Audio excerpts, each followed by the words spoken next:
নিয়ম হইল সবার কাছে স্বপ্ন বলা যাবে না, আর যেই স্বপ্ন দেখছে এটা বলতে তো আরো লজ্জা। দাঁড়ানো বাইতুল্লাহর সামনে সবাই করে যে না, কার কাছে বলবো? জুবায়দা তার কাজের লোকেরে বলল যে শোনো, একজন একটা স্বপ্ন দেখছে, নাম নাই। ওই যুগের স্বপ্নের ব্যাখ্যাকারী একজন বড় আলেম বুজুর্গ আল্লামা ইবনে সিরিন রাহমাতুল্লাহ আলাইহি।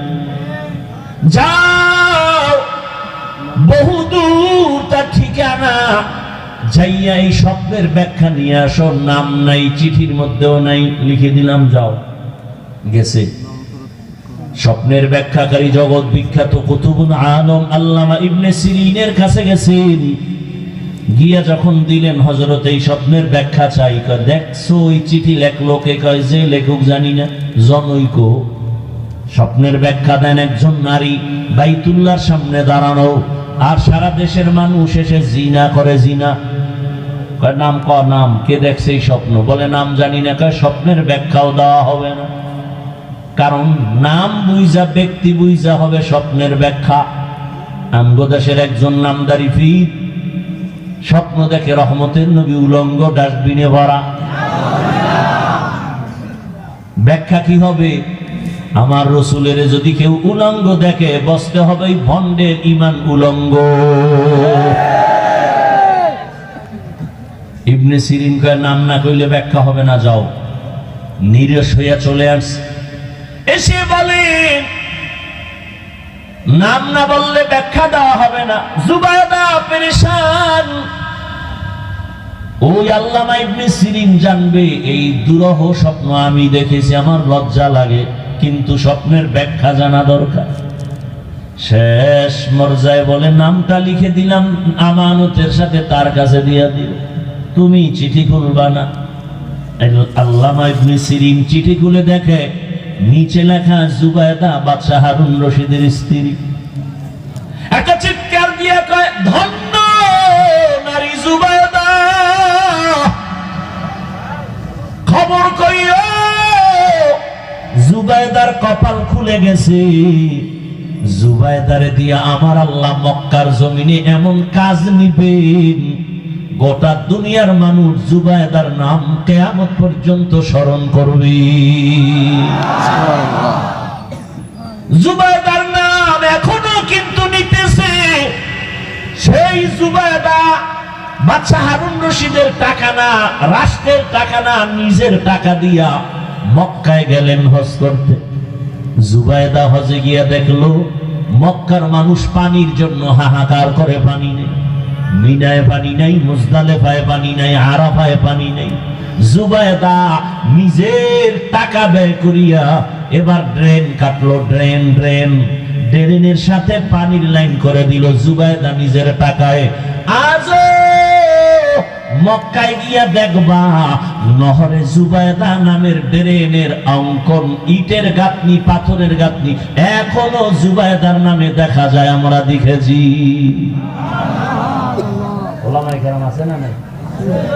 এখনো আছে জুবায়দার ড্রেন, নহরে জুবায়দা নাম।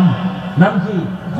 বিশাল ড্রেন, পাহাড়ের পাশে নিচ থেকে এরকম চিকন আকারে ড্রেন, সব দুনিয়াবাসী জানে। আর সেই ড্রেন থেকে পানি জুবায়দা লাইন করে দিল টাকা খরচ করে, আর গোটা দুনিয়ার হাজিরা সে পানি পান করলো।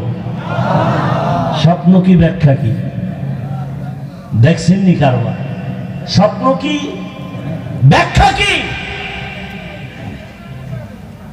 ওই আল্লাহর বান্দী যখন বলেছেন এমন একটা স্বামী চাই, ডান হাত ধরে আমাকে জান্নাতের ময়দানে নিবে, এবার মিলছে নি? যুবকেও কি চায়?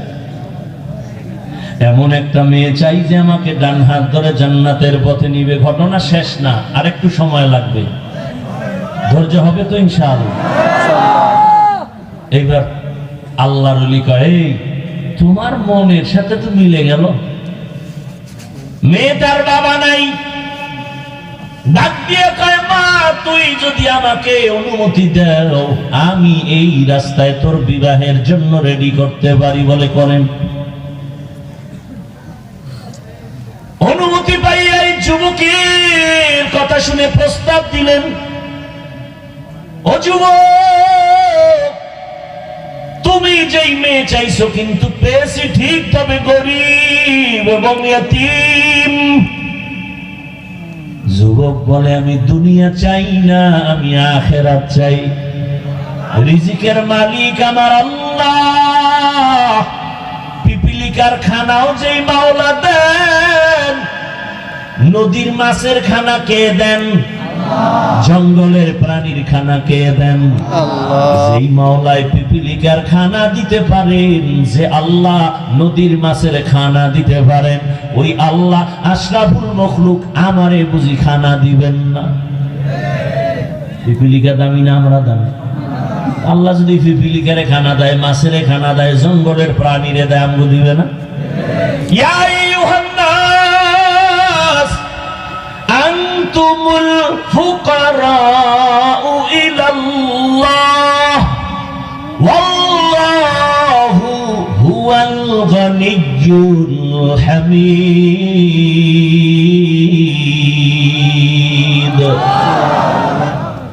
আল্লাহ বলেন, দুনিয়ার মানুষ তোরা ফকির, আমি ধনী।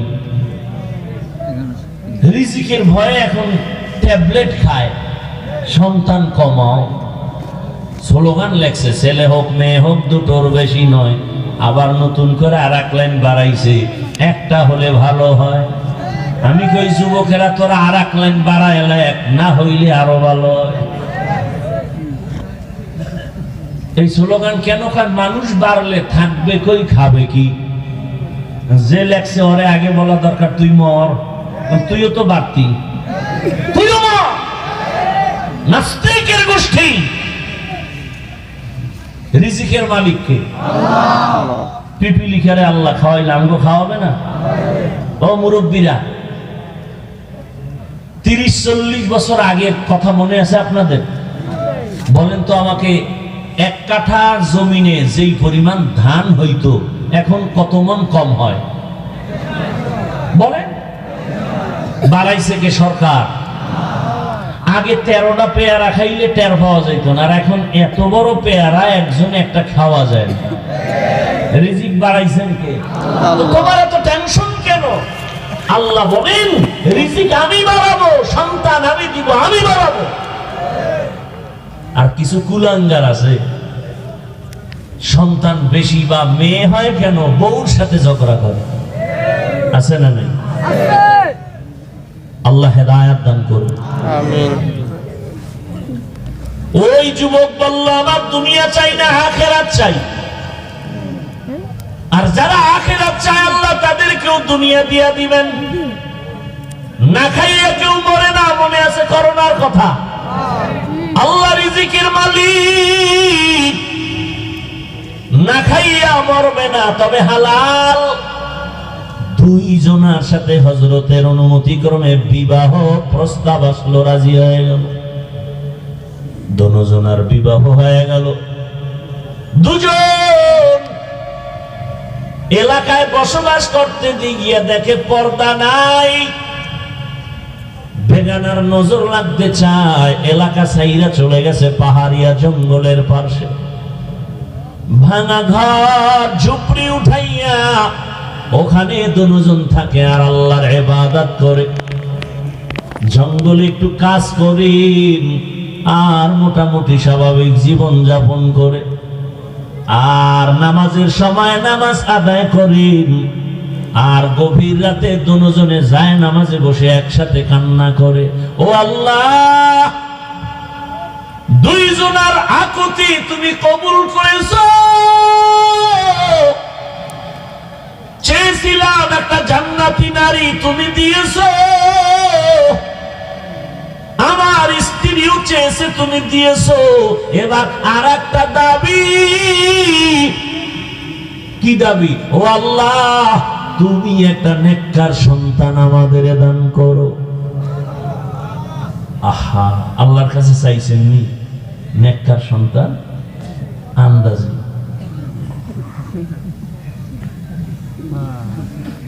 সন্তান যদি নেককার চাইতেন, সবুজ আর গম্বুজ নাম রাখছেন কেন? তুফান, তুফান সন্তানের নাম তুফান। নদী, বৃষ্টি, সাগর সন্তানের নাম। হাসি খুশি, বৃষ্টি, নদী, সাগর নাম আছে না? আরো কত বাজে নাম মুখে আনতে লজ্জা লাগে। কেন? আপনি ইসলামের নামের অভাব কেন রাখলেন আপনি বলেন? অথচ সহিহ হাদিস, কিয়ামতের দিন শুধু নামের বরকতে জান্নাত পাবো। আল্লাহ হেদায়েত দান করুন। নেককার সন্তান চাওয়ান, আল্লাহর কাছে চাইবেন, বলবেন। আমাদের কাছে যেই পরিমাণ দোয়া চান, হুজুর ছেলেটা কথা শুনে না, দোয়া করেন, দোয়া করেন, দোয়া করেন। বাবা হয়ে যদি একদিন ভোর রাতে আমার মাওলার একটা ডাক দিতেন, আমার আল্লাহ সাথে সাথে বাবার ডাক কবুল করে ফেলতেন। অতিও গভীর হয় রজনী যখন, নীরবে প্রভুর নাম জপিও তখন। প্রভুর করুণা যদি পাইবারে চাও, গভীর রাতে উঠে প্রভুর গুণগান গাও। দুইজনে মিলে দোয়া করলে আল্লাহ ফিরাই দিবে। ফুলের বাগান, এক হাতে তালি লাগেনি, লাগে না। এক হাতে তালি যেমন বাজে না, বিনা বাতাসে পানি নড়ে না, ঠিক স্বামী আর স্ত্রীর মন যদি এক না হয়, ওই সংসারে ফুলের বাগানের ফুল ফুটে না। দুইজনে ভোর রাতে আল্লাহর কাছে দোয়া করেন, হে মালিক, নেককার একটা সন্তান দিও। আল্লাহর আদালতে দোয়া কবুল হয়ে গেছে, সন্তান গর্ভে চলে আসছে, দুনিয়াতেও এসে গেল। মা বাবা কলিজা করে দোয়া করে, সন্তানের আদব শিখায়, সালাম শিখায়। সন্তান বড় হচ্ছে, বড় হচ্ছে, দুনিয়াতে সেই যেমন কেমন জ্ঞান জ্ঞান ভাব, কেমন যেন একটু আদব বলা, কেমন যেন বিচক্ষণওয়ালা। ছোট বাচ্চার এমন কিছু গুণ আছে না? মা বাবায় খুশি, আরে আমার একটা ছেলেই আল্লাহ দিছে, এমন সন্তান আসছে ছেলে। আল্লাহ তাআলা কেমন মেধা দিলেন, আদবওয়ালা, মা বাবার প্রতি বড় নরম, বিনয়ী, ভদ্র, মা বাবার শ্রদ্ধা করে, মা বাবা যা বলে তাই মানে, মা বাবার সামনে বেয়াদবি করে না। অল্প অল্প দিনে মোটামুটি যৌবনের মধ্যে পৌঁছে গেল, এমন নাম উঠতেছে, শরীরের মধ্যে জোশ আসতেছে, অন্যায় দেখতে পারে না, আল্লাহর মুহাব্বত এত, আল্লাহর বিরুদ্ধে কথা শুনতে পারে না, নবীর বিরুদ্ধে কথা শুনতে পারে না, ইসলামের বিরুদ্ধে কথা শুনতে পারে না। কেমন যেন কেউ কিছু বললেই লইয়া পড়ে, আন্দোলনমুখী এমন এক অবস্থা। অন্তরের মধ্যে এত জোশ, ইসলামের উল্টা পাল্টা কিছু শুনলেই রুখে দাঁড়ায় যায়। এই যুবক মা বাবার দোয়ায় এত দামি হয়েছে। ওই যুবক আল্লাহর বান্দা মিশরে গেল, তুরস্কে গেল, দুনিয়ার সব বাইতুল মুকাদ্দাসে জুলুম চলতেছে, খবর পায় যুবক দৌড় দিয়ে চলে গেল। জালেমদের হাত থেকে বাইতুল মুকাদ্দাসকে স্বাধীন করালেন, মিশরের জমিনে জুলুম মুক্ত করালো। এইভাবে আল্লাহর বান্দা ইতিহাসের পৃষ্ঠায় নাম উঠে গেল অল্প বয়সের মধ্যে। ওই যুবক আর কেউ না, ওই যুবকের নাম ইতিহাসের পৃষ্ঠা উল্টাও, সালাহউদ্দিন আইয়ুবী রাহমাতুল্লাহি আলাইহি। এই যুবক গুগলে সার্চ দে, সালাহউদ্দিন আইয়ুবী লেখা সার্চ দে, ইতিহাস টোটাল পেয়ে যাবে। কেমন মা বাবার, কেমন সন্তান, অল্প বয়সের যুবক সালাহউদ্দিন আইয়ুবী গোটা দুনিয়াকে মাতিয়ে তুললো। ইসলামের বিরুদ্ধে কোন শক্তি তার সামনে মাথা নত করে চলেছে, মাথা উঁচু করতে পারেনি। ও আমার যুবক, এমন যুবক তুমি হইও। আমি তো চাই, এতক্ষণ বয়ান করি এটা বুঝাতে চাই, তুমি আমার মাদ্রাসায় আসার দরকার নাই। তুমি জেনারেল লাইনে পড়ে ডাক্তার, ইঞ্জিনিয়ার, প্রফেসর হও। আজকে গোটা দেশের দুনিয়ার মধ্যে ডাক্তার জাকির নায়েকের সুনাম আছে না নাই? অথচ বান্দা একটা এলাকার ডাক্তার, হোমিওপ্যাথিক ডাক্তার, কিন্তু আল্লাহ তাকে এমন মর্যাদা দিয়েছে, এক পর্যায়ে মাযহাবের বিরুদ্ধে কথা বলে, এখন সে মাযহাব ছাড়া ইসলাম মানা কঠিন। আল্লাহ বুঝ দিয়েছেন। একজন ডাক্তার হইয়া গোটা দুনিয়ার মানুষের কলিজায় ঢুকে গেলেন। তুমিও ডাক্তার হও, সম্মানের জীবন নিয়ে চলো। ইঞ্জিনিয়ার হও, সম্মানের জীবন নিয়ে থাকো। মরিয়া গেল সবার অন্তরে অমর হয়ে থাকবা। ইঞ্জিনিয়ার হইয়া সর্বোচ্চ সম্মান যদি পেতে চাও, 3 জায়গার দোয়া লাগবে, না হয় কপাল খুলবে না। কয় জায়গা? 3 জায়গার দোয়া। 1 মা বাবার দোয়া, 2 শিক্ষকের দোয়া, 3 উলামায়ে কেরামের দোয়া। এই 3 জায়গায় দোয়া নিও, বেয়াদবি করিও না। যদি বেয়াদবি করো, তাসলিমার মতো জুতা খায়া দেশ থেকে পালাতে হবে। আর যদি আদৌ বলা হও, মা বাবার দোয়া নিয়ে চলো, শিক্ষকের দোয়া নিয়ে চলো, উলামায়ে কেরামের দোয়া নিয়ে চলো, মায়ের দোয়া নিয়ে যদি আগাইতে পারো, ওই মা যদি দোয়া করে দেয়, ও যুবক, তোমার এত সম্মান আমার আল্লাহ দান করবেন। ওই মায়ের সাথে বেয়াদবি করিও না, বাবার সাথে বেয়াদবি করিও না। মা বাবায় যদি একটু কষ্ট পাই, একটা নিঃশ্বাস ফেলে মরার আগে তোর ধ্বংস শুরু হয়ে যাবে। তোমার ওস্তাদ যদি কষ্ট পায়, একটু নিঃশ্বাস ফেলে ধ্বংস হয়ে যাবে রে যুবক। কত যুবকের দেখি রাস্তায় ঘুরে উলঙ্গ পাগল, ইংলিশে কথা কয়, আরবিতে কথা কয়। খবর নিয়ে দেখলাম শিক্ষকের সাথে, মা বাবার সাথে বেয়াদবি করে ফেলেছে। ও যুবক, আজকে দুনিয়ার মায়ায় পইরা কত জানি মায়ের সাথে বেয়াদবি করেছে। কত যুবকের খবর শুনি বাবার সাথে কত উল্টা পাল্টা করে। কত ছাত্রের খবর শুনি শিক্ষকের সাথে উল্টা পাল্টা করো। কত আল্লাহর বান্দার খবর শুনি আলেম ওলামার সাথে, ইমামের সাথে উল্টা পাল্টা করো। ও বাবা, জীবনটারে নষ্ট করিও না। এই বেহেশতের বাগানে বসে আমার মাওলাকে একটা ডাক দাও, আর আমার মালিকের বলো, হে মালিক, জীবনে তো উল্টা পাল্টা কম করি নাই। দাড়ি কাটলাম, নামাজ ছাড়লাম, মনের শখ লাগাইয়া মেয়েদের নিয়ে আড্ডা দিলাম, কত পার্কে পার্কে ঘুরলাম, সারা রাত মোবাইল চালাইলাম। ও আল্লাহ, আমার মতো যুবক, ও যুবকেরা, তোমাদের মতো যুবক কি জেনারেল লাইনে স্কুল কলেজে নামাজ পড়ে নাই? তোমার কপাল কেন এত খারাপ? তোমার মতো যুবক র্যাব, আর্মি, পুলিশ, বিডিআরের চাকরি করে, নামাজ ছাড়ে না। নদীর মধ্যে মাছ ধরে, নামাজ ছাড়ে না। রাস্তায় গাড়ি চালায়, নামাজ ছাড়ে না। ও আল্লাহর বান্দা, তুমি কেন পারবা না? ও পর্দার আড়ালের আম্মা জানেরা, আল্লাহর কাছে দোয়া করেন। আপনার মতো কত মা, কত বোন পর্দা করে, স্বামীর মাল হেফাজত করে, স্বামীর বিরোধিতা করে না, খেয়ানত করে না, 5 ওয়াক্ত নামাজ পড়ে, মোবাইলে সময় নষ্ট করে না। ও আম্মা জানেরা, আপনারা কেন পর্দাওয়ালা হতে পারেন না? কয়দিন আর দুনিয়ায় বাঁচবেন? কোন দিন আজরাইল এসে জানটা নিয়ে যাবে, আর থাকতে পারবেন না। সন্তানেরা মা মা বলে চিল্লাইবে, আর জবাব দেওয়া যাবে না। ও যুবক, কয়দিন আর বাঁচবি রে যুবক? আগামীকাল আল্লাহ না করুন, হতে পারো তুমি হসপিটালের রোগী, অথবা হতে পারো তুমি ঘুমের ঘরে মরণের লাশ। মা যখন 10টা 11টায় ডাক দিবে, বাবা উঠো, হঠাৎ করে দেখবে পুরো বডি শক্ত, শরীর ঠান্ডা।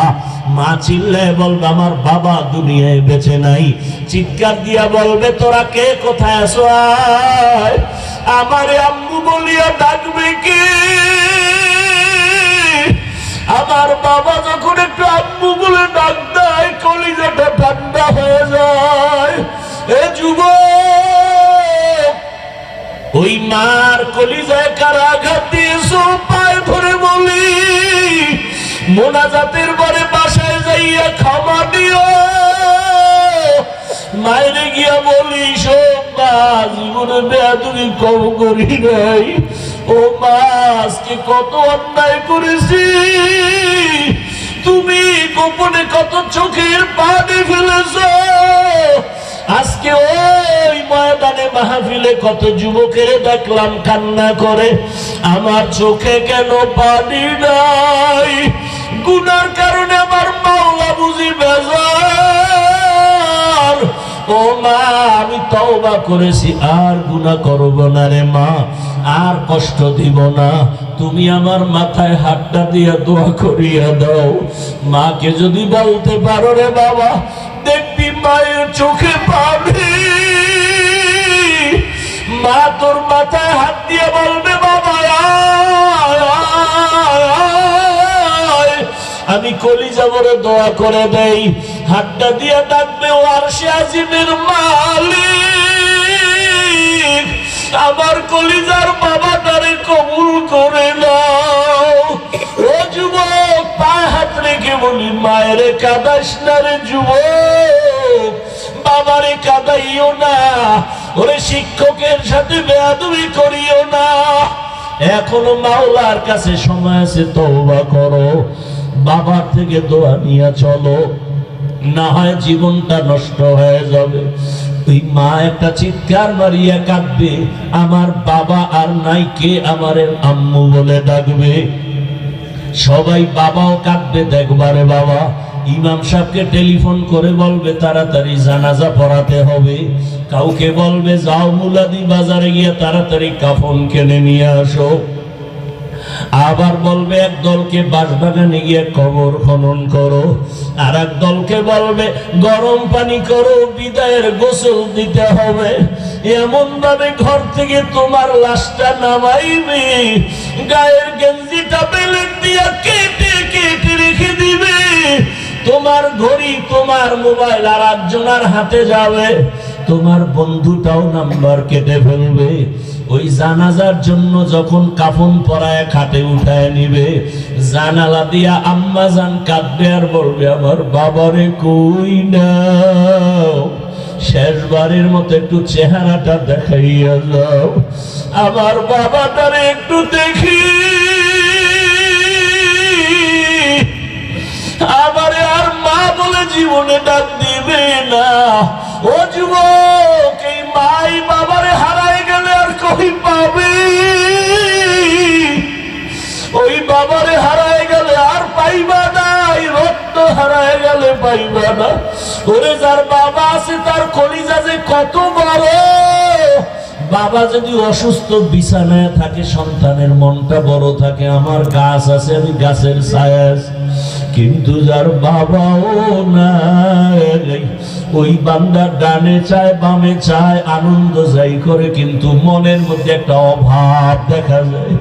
ও সবাই নিয়ে আনন্দ করে, একটা সময় চুপ হইয়া একা একা কাঁদে আর বলে আমার গাছটা তো চলিয়া গেছে।